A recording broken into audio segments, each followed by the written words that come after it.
streaming wars. Lots of activity going on in the streaming wars. It's even hitting the major news outlets, I'm finding. Um, so tell me, Eric, what's caught your attention in the world of the streaming wars? I was going to come at it at a little bit different angle than I normally do. So normally what I do is I try to cover what it is that's happening with a particular streaming service, how it's sort of impacting the streaming wars, at this point in time, that kind of thing. But one thing that has come up a lot in a lot of the Twitter comments I've seen, we're going to be talking about the Mandalorian, which is on Disney Plus, right?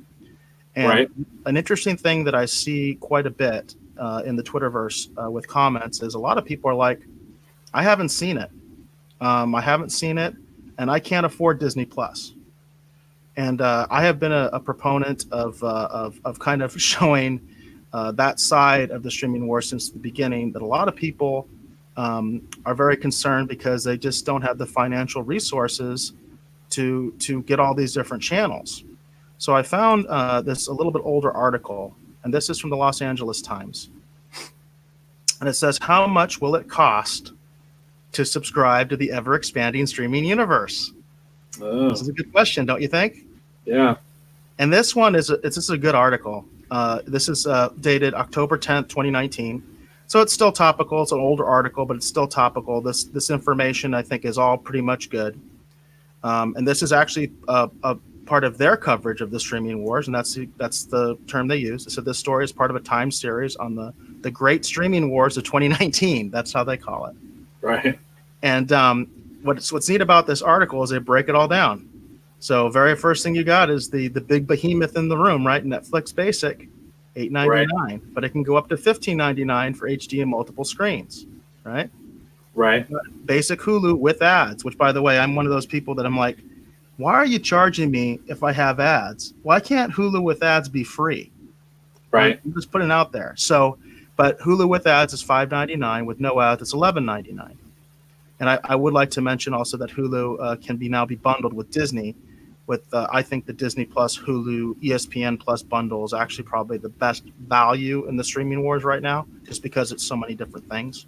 That's Right, just right. my take, even without having it, because the only thing I've had is Disney Plus so far. Amazon Prime Video, $8.99, or it's included with 119 annual Prime membership. So obviously, Right. Prime membership, you get Amazon Prime with that. But if you just want the video, it's $8.99 a month.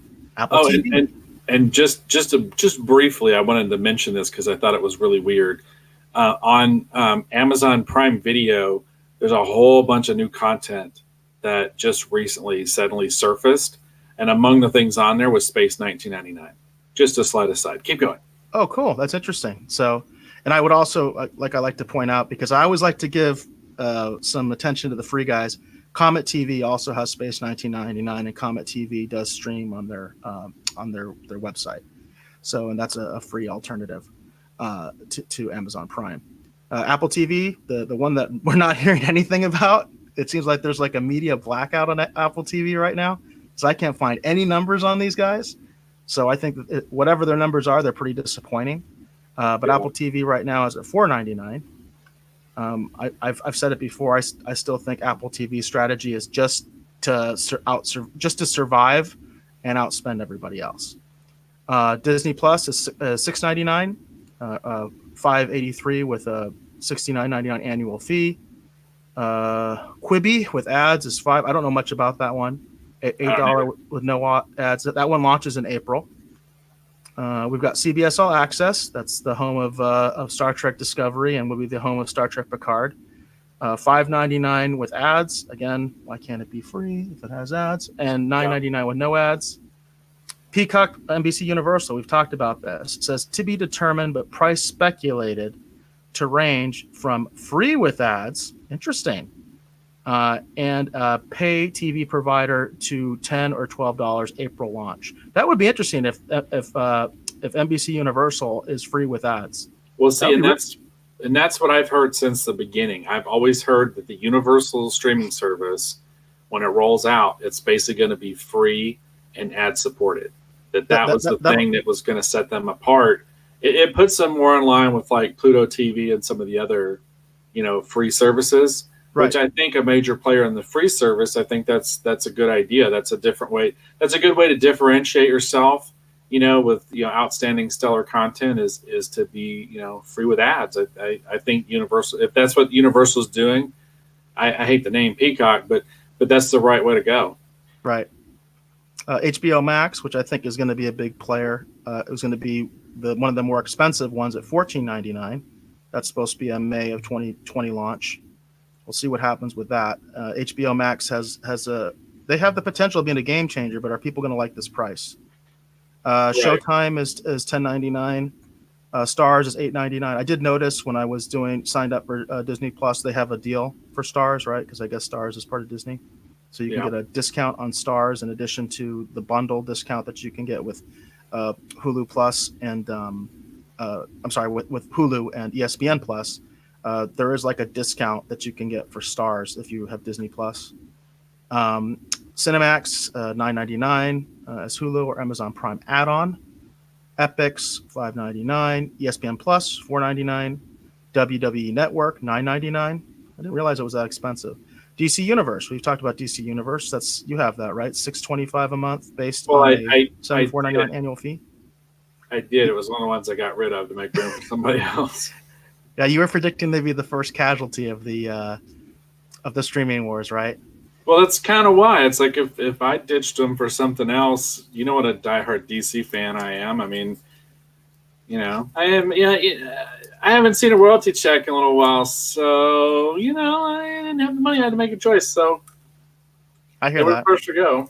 So I hear that. And part of my reasoning for it, to be honest, is because the content on the movie side and stuff is not evergreen. Like, you think on that service they'd have all of the Christopher Reeve Supermans, all the Michael Keaton Batman movies, like you'd think they'd have all that content and it would just stay on there. There is some great content they have on there. One of the most amazing things on DC Universe, in my opinion, is they actually went through and took the Shazam, the live action series, where they're traveling around on the Winnebago having adventures. Yeah, I heard about that. They actually had that stuff like remastered, and it looks amazing. And I held on to it for as long as I did because of stuff like that and the comics content. I think the comics content on DC Universe is the real gem that's there. But I think that's also the reason I haven't seen a royalty check in a little while. But anyhow, I'll stop harping on that. But, I had to make a choice, and I it just didn't make the cut. So, and if I'm willing to do without DC Universe, that's saying a lot. So. And my argument is that the first casualty was Fox. So that's my argument. The first casualty of the streaming wars was Fox that got eaten up by Disney. So I'll go through some of these more quickly because I'm not really into them, or there's not a lot of buzz. But BET, it's almost $10. Acorn TV, $5. BritBox, $7. Criterion Channel, $10.99 or $100 a year. Mubi, $10.99. I never heard of them. Or $95.88 per year. Canopy is free. That's a public library card or university login. I should look into that. Fandor, $5.99. Sundance Now, $6.99. What the hell is Fandor? I have no Sounds idea. like a weird He-Man character. Fandor. By the name, I'm thinking like maybe Beast movie stuff. I don't know. I have no idea. There's so many. That's my point of bringing this article up. There's so many competitors. PBS Passport, $5. History Shouldn't Vault. you get that if you just donate to support PBS, though? I mean, really? Yeah, keep going. Yeah, membership benefit for those who contribute $5 or more per month. Oh well, I was trying to make a joke. Keep going. History Vault, $5. Hallmark Movies Now, $5 or $60 annual. Okay. Broadway HD, which is a theater-based, $9. AMC Premiere. We did talk a little bit about AMC Premiere at one time. That, yeah. $4.99 requires a subscription to cable or other TV provider, or like Xfinity. I've been hearing a lot more about Xfinity. I've been seeing ads for Xfinity. Shudder, that's the horror from AMC Networks. It's $5 a month. B&R Live, The Bleacher Report. That's obviously news. $10. NFL Sunday Ticket, $25. $25. Free with DirecTV packages, though. and they have Right. packages of gosh, almost $300 to $400 per That's a lot. season. Yeah, NFL's making some money. Major League Baseball, $25 a month. Major League Baseball, we covered. They actually are not Major League Baseball. NHL, which we'll get to in a second. Yeah. NBA team League Pass, $17.99. They also have some yearly packages. NHL TV is $25 a month. We talked about in previous coverage that the service, the company that's basically doing all the technical support for Disney Plus, the one that's trying to make it work, they came from NHL and Major League Baseball doing streaming together. It's kind of interesting when you see how incestuous some of this stuff is. Fox. It's crazy the fees for some of that stuff when you consider that, that's a single team pass, and they don't have something all year long. I mean, I guess they have some content, but that it says blackout supply. Yeah, that seems a lot for NHL TV. Yeah.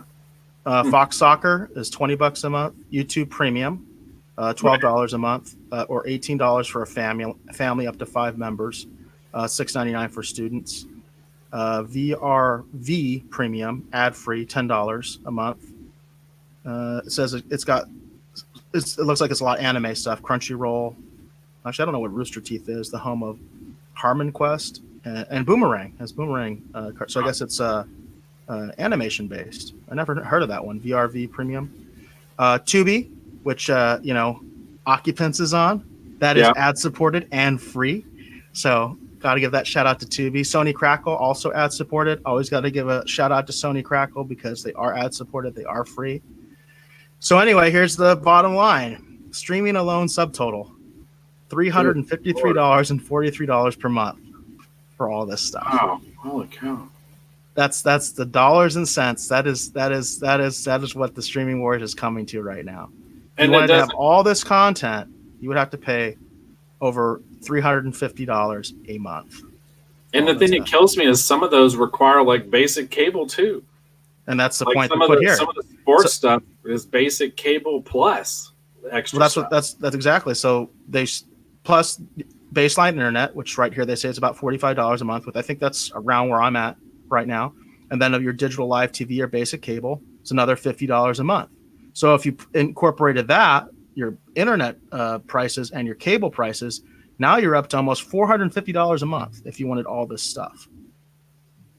Good gracious. So they do have some disclaimers here. Like they say, here they kind of acknowledge some other things. Like they do acknowledge like Pluto TV. There's Sling TV that's out there now. AT&T Now. These are services, PlayStation View.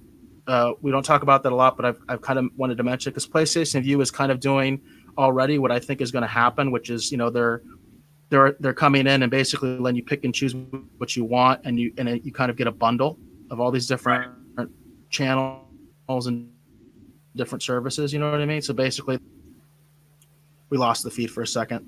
Can you hear me? Yeah, I can hear you. Okay, we lost the feed for a second. So. Like PlayStation View and Sling TV are good examples of kind of where I think this is all going to end up, is that you're going to have these sort of platforms that step up and say, we're going to give you a smorgasbord buffet package of what you want and then give you some sort of a discount. You know what I mean? So you can pick your top 5 or whatever, and we're going to give them to you because that's already what PlayStation View and Sling TV are doing. Interestingly enough, Pluto TV also kind of does that, but their content isn't like it's not like you're watching ESPN. It's like a selection of stuff. You know what I mean? Like it's not everything. So I recently got I actually downloaded the app for Pluto TV from my phone and actually put on my smart TV, and I've actually been watching news on there because I was looking for some place to just watch news, and finding just news is not easy. It's a real pain. It's weird because it's like on CBS All Access, I have access to CBS News, but it's only when it's live. It's not like there's a repository where I can watch repository, not suppository. I know we're talking about news, but give it a press, people. Anyhow, that's also not a funny joke, but I tried it. But I was looking for some place where I could just watch news, and they don't really take the previous broadcast and keep it on there for like a day or two. You know what I mean? So like if you're at work, you could come home and if you missed part of it, you could pick up where it was. It's just live. So if you missed it, you just missed it. It's a little annoying. So I downloaded Pluto TV because I did some research and found out it's a place where I could actually watch some news. So I was checking it out, and they've got it's like an action channel, or a comedy channel, or it's an entire block of programming, and it's like a theme, like a horror or whatever. And they also have specific stuff, like they have MTV, they have CNN, like they have a whole bunch of BET, they have a bunch of stuff. I was kind of surprised, and they have like a James Bond channel, or I guess you watch James Bond movies. It was pretty crazy, which is funny. I've noticed James Bond's on everything. I think every single one of these services you can watch James Bond on. So really? I don't know what the deal is with that. That's MGM, right? Doesn't MGM? Yeah. That's probably because as far as I understand, MGM it really needs money. Yeah. There's a lot of like our friends at Orville Nation. They're really pushing a Stargate revival, and my understanding is a lot of that is just because MGM is so screwed up. You know what I mean? Like they have this franchise that could probably make them some money, but who knows if they have enough money to make it? So I think too, it's one of those things that apparently they don't know what to do with it. They literally don't. I think it's a question of money, but I think it's also a question of too that I don't think they see the value in it. And I don't think they know what to do with it because Stargate could be a highly valuable franchise. I don't know if I agree with that. I think MGM treated Stargate pretty decently in a lot of ways, but I guess everybody has their own take on that. But I mean, they did Atlantis. They did another spinoff. Did quite a few straight to DVD movies and stuff like that. And I think a lot of it, quite frankly, it kind of lost something. Because oh my goodness, MacGyver, Michael Dean Anderson, right? Richard Dean Anderson. Richard Dean Anderson. Because he when he started to back away, the show seemed to kind of go down, which is ironic to me because he's probably my least favorite character on the show. Right. Honestly, he's probably my least favorite character on the show, but I think he kind of was the glue. My favorite character actually are Teal'c and General Hammond. I'm kind of weird that way. Those are my favorite characters in Stargate. So interesting. We'll see what happens, right? But this is kind of what it comes down to with the numbers. And when I hear somebody say, I don't want to go down this slippery slope, this is why, because this is where it can lead to. You know what I mean? This is crazy. This is crazy. That's a lot of money to be spending for your entertainment. Yeah, it is. I think this is also part of the reason, like the box office, the last little while, because there hasn't been any really obvious big, like event type films in the movie theaters, and I'd seen some lamenting over the fact that the box office wasn't what people were expecting, for Charlie's Angels and all these other things. It's like, oh well, it should be doing better. It's like, I think most people are just staying home and watching what they've already paid for. Frozen 2 did very well. Yeah. But Frozen 2 blew it out of the park. But outside of that, there's just been some debate about why didn't this do better? Why didn't that do better? It's like, well, if you don't have something that people feel like they need to rush out and go see, they already have a ton of content they're already paying for every month. We could do an entire show on why Charlie's Angels tanked, and there's people that have. So right. I'll just leave that there because there's people that have addressed this, and I think the answers are fairly obvious, but I'm just saying we could do an entire show on that. But like you said, I mean, there are films that are still doing very well. Like I said, Frozen 2 nailed it. I mean, they did very, very well. Joker was still in the top 10 this last week. Right. So I mean, and we talked about what a fabulous film Joker is. So I don't know. I think it's all about content. I think content is king. I think, that's like when we talk about things like franchise fatigue or people, I don't talk about that. People talk about that, like people will say Star Wars has franchise fatigue. That's why Solo didn't do well. That's an excuse, in my opinion, because you can just compare it to Marvel. They come out with 2 or 3 movies every year that do great. Right. As long as you're giving people content that they like and that they're into, you can keep churning as much stuff as you want. But when you churn out terrible content that nobody wanted, nobody asked for, that's what happens. So Right. Good point.